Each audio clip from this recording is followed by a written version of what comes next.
অবশেষেই রাজ্য সরকারি কর্মচারীদের ডিএ নিয়ে এবার বিজ্ঞপ্তি জারি করল নবান্ন। 1 এপ্রিল থেকেই রাজ্য সরকারি কর্মীরা এবার বর্ধিত হারে ডিএ পাবেন। দীর্ঘদিন ধরেই রাজ্য সরকারি কর্মীরা ডিএ নিয়ে আন্দোলন করে আসছেন, আর তারই মাঝে এবার সুখবর শোনালো নবান্ন। গত 12 ফেব্রুয়ারি বাজেট বক্তৃতার সময়েই রাজ্য সরকারি কর্মীদের 4% ডিএ বৃদ্ধির কথা ঘোষণা করেছিলেন রাজ্যের অর্থ প্রতিমন্ত্রী চন্দ্রিমা ভট্টাচার্য। আর গতকাল বিজ্ঞপ্তি দিয়ে বর্ধিত ডিএ কার্যকর করার কথা ঘোষণা করল নবান্ন। আর এই বিজ্ঞপ্তিতে জানানো হয়েছে রাজ্য সরকারের কর্মীদের পাশাপাশি সরকারি সাহায্যপ্রাপ্ত স্কুলের শিক্ষক, অশিক্ষক কর্মী, পঞ্চায়েত ও পুরসভার কর্মীদেরও ডিএ বৃদ্ধি পেয়ে হলো 18%। 1 এপ্রিল থেকেই এই ডিএ পাবেন তারা। তাছাড়া এই সুবিধা পাবেন পেনশনভোগীরাও। তবে কেন্দ্রীয় সরকারি কর্মচারীদের সঙ্গে এ রাজ্যের কর্মীদের ডিএর ফারাক কিন্তু এখনও 35%। রাজ্য সরকার ডিএ বৃদ্ধি কার্যকর করার বিজ্ঞপ্তি জারি করার পরেও এই ফারাক নিয়ে কিন্তু অসন্তোষ প্রকাশ করেছেন সরকারি কর্মচারীদের বামপন্থী সংগঠনগুলি।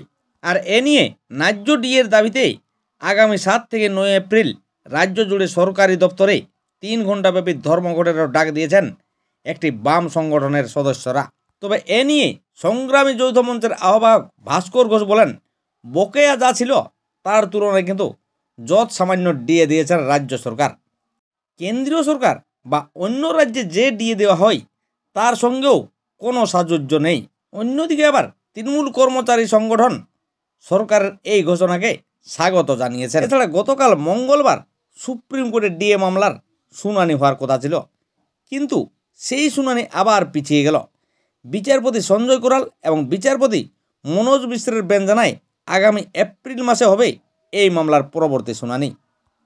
তবে এ নিয়ে রাজ্যের আইনজীবী কপিল সিব্বালকে বেঞ্চের প্রশ্ন, আপনাদের আর্জি কেন গ্রহণযোগ্য হবে, কেন খারিজ করব না, আর তা নিয়েই পরবর্তী শুনানির দিন তাদের বক্তব্য জানাতে হবে। এছাড়াও আইনজীবী বিকাশ রঞ্জন ভট্টাচার্য এবং ফিরদৌস শামীম এই মামলার দ্রুত শুনানির আর্জি জানান শীর্ষ আদালতে। তবে তাদের বক্তব্য, দীর্ঘদিন ধরে ডিএ মামলার শুনানি হয়নি, এর জন্য একটা নির্দিষ্ট দিন ধার্য করা হোক। তবে সুপ্রিম কোর্টে যেভাবে ডিএ মামলা তারিখ পে তারিখ হচ্ছে, তাতে কিন্তু ধৈর্যের বাঁধ ভেঙে যাচ্ছে রাজ্য সরকারি কর্মচারীদের। তবে আগামী দিনে সুপ্রিম কোর্ট কী রায় দেয় সেই দিকেই তাকিয়ে কিন্তু রাজ্য সরকারি কর্মচারীরা।